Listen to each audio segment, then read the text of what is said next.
আসসালামু আলাইকুম রহমতুল্লাহ। প্রিয় দর্শক, আশা করছি সকলে ভালো আছেন। আপনাদের সম্মুখে প্রশ্নোত্তর পর্ব নিয়ে উপস্থিত হয়েছি।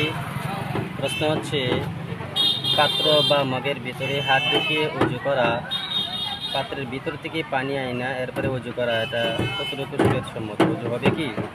এর উত্তর আমরা বলবো যে হ্যাঁ, পাত্রের ভিতরে হাত ঢুকিয়ে যদি পাত্র যদি পবিত্র থাকে, পাত্র পবিত্র থাকলে হাত যদি পবিত্র থাকে তাহলে পাত্রের ভিতরে হাত ঢুকিয়ে উজু করা যাবে, তবে এমনটা করা উচিত নয়।